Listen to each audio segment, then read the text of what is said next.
What is going on, guys? It is me, the dashing, always dashing, young lion, Ty Fulton here. Before I hit you with that NXT review, let's jump right into a little bit of other wrestling news and a little bit of Joshi Pro Wrestling news. First off, I want to say good luck to her future endeavors to Lacey Evans. She is no longer a part of the WWE. Wherever she goes, I hope she succeeds. I'm always going to miss that sassy Southern Belle because, I mean, we all needed a little bit of that sassy Southern Belle in our life. Thank you, Lacey, so much for entertaining us as wrestling fans. And I just hope you succeed in life uh, wherever you go. Other than that, we have two Impact Wrestling stars coming to Stardom, Indiana Purrazzo and Giselle. Why are they coming to why are they coming to Stardom, you ask? Why are they coming? Because they want a title match with Julia for that New Japan Strong Women's Championship. And I mean, oh my goodness, what a matchup that's going to be. I'm very, very excited for that. And I mean, I hope it goes well.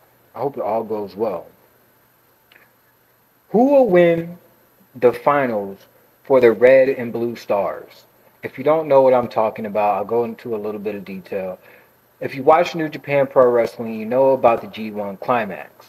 Stardom has their own tournament called the 5-Star Grand Prix or the 5-Star GP. And you'll have a select few women who are representing the Red Stars and a select few women who are representing the Red Stars. Many women have won this 5-Star Grand Prix. Um, Women such as Hana Kimura has won. Um, Julia has won. Who else? Kyrie has won. Io Shirai has won the 5-Star Grand Prix. A lot of women who have stepped foot in Stardom, even Toni Storm herself has won the 5-Star Grand Prix. A lot of women who have stepped into Stardom have won the finals of the 5-Star Grand Prix. So I want to know who's going to win. Another little thing I want to elaborate on is welcome back to Konami. Konami is back. She is back repping God's Eye. And I'm so excited that she is back. Welcome back, Konami. Glad to have you back. Now let's jump right into the NXT review. The NXT Tag Team Championships were on the line. It was a very good match. D'Lo and Stax versus the Dyad. Very good match. Dyad really needed this win. They needed this win, but unfortunately, they didn't get the win. And there were a lot of roadblocks in their way, I might per se. A lot of roadblocks in their way. Ivy Nile comes out, and Ivy Nile is smart because she knows. Ivy Nile knew something we didn't know, but we all found out. Two masked men who are wearing the Joe Gacy smiley face mask jump over the barricade, and the athleticism of those hops reminded me a little bit of the Creed brothers. And in the words of the great Paul Heyman, that is not a prediction, that is a spoiler. The Creed brothers are going to come back eventually, so stay tuned for that. Very excited. And congratulations to D'Lo and Stax for retaining their NXT Tag Team Championship. Video package for Eddie Thorpe was very intriguing. I liked the video package. It kept my interest. It piqued my interest. And a lot of people might not be interested in Eddie Thorpe, but I'm interested in Eddie Thorpe. Let's go, Eddie. Next match, match number 2, we got Blair Davenport versus Dana Brooke. Blair Davenport versus Dana Brooke was a very decent match. We saw Dana Brooke doing a lot of heelish things, a lot of heel tactics type things. And I mean, it was very, very interesting. But Dana Brooke tried to hit Blair with the ring bell. Kalani James said, "No, what are you doing? This is not you." Allowing my girl, the top Gaijin #1 Ichiban, to pick up the win. So congratulations to Blair. Sorry, Dana. Not really a big fan unless you turn heel. Again, congratulations. Gulak did not beat Trick Williams. It was a very lackluster match. Moving on. I said no more Babatunda. I feel like I have to keep saying this. No more Commander Aziz. No more Dabakato. I don't like it. I don't want it no more. Okay? If the dude is not going to just come in, he doesn't need a championship around his waist. If he's not just coming in and just destroying everybody and whatever is in his way, I don't want to see the guy on TV. I really don't. We're going to get some interesting stuff is happening in the NXT. Von Wagner coming out and talking to Baron Corbin, telling Baron Corbin that he's going to be the next person, table one. One table is reserved for Baron Corbin, and Von Wagner wants to put him through that table. I don't know if the man's going to be put through a table, but I tell you what, I'm going to be right there for it if he does get put through a table. You feel me? Heatwave is heating up next week, Tuesday, NXT, whatever time zone you're in. You need to tune in because Heatwave is heating up. We're going to get a mixed tag team match. Mami and Dirty Dom versus Dragon Lee and Lyra Valkyrie.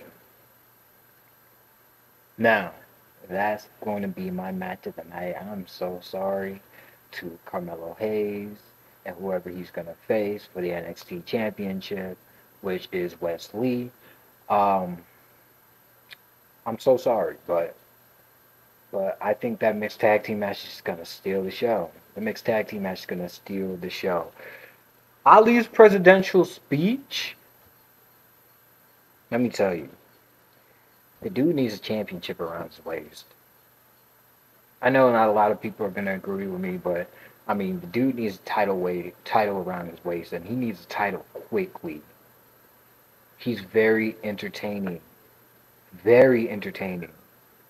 Whenever Ali comes on the screen, my eyes are glued. My eyes are glued.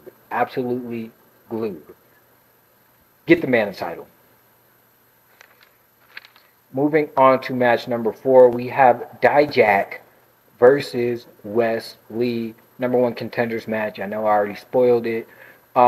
Wes Lee did pick up the win, so he will be going to Heatwave next week on Tuesday to face off against Carmelo Hayes for the NXT Championship. But Thorpe also got involved in that match, distracting Dijak. Are we going to get a match at Heatwave? Dijak versus Thorpe? We need that. We need that match, and we need that match fast. Dijak needs his justice. Give Dijak his justice. Feed Eddie Thorpe to this man so I can see Eddie Thorpe whoop him. Alright? Another big match we're going to have at Heatwave, and I mean, like I said, Heatwave is just heating up. It's just getting hotter and hotter and hotter. It's heating up. We are going to have a Heritage Cup Championship match. Noam Dar versus Nathan Frazier. Nathan Frazier did his new show. Noam interrupted. Nathan hit the button. Fraud. Fraud. Yeah. I know that's not Nathan Frazier, but every time I think about buttons being hit, I think about Eli Drake, Impact Wrestling. Yeah. Moving on to match number 6. JC Jane, Double J versus Tia Hall. Very interesting match in my opinion. It was good. It was good. It was a good match. But Andre Chase just keeps getting on the bad side of Tia Hall, and Tia Hall might be 4'8", 89 pounds, I'm assuming. But that's somebody you don't want to get on the bad side of. Because I feel like she'd tear your head off in a minute. Andre, please, man, get it together. Get it together for us, the people. Please.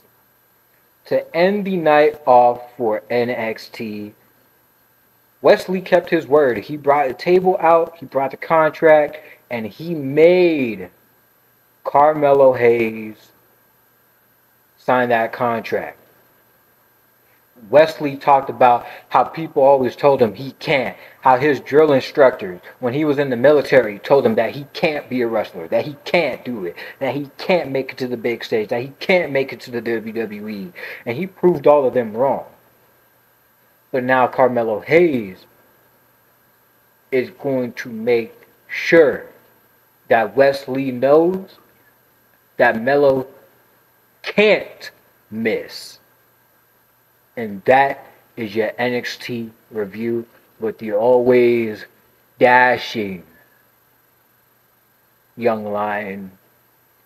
And I'll be back. Keep it here on Crimson Mask.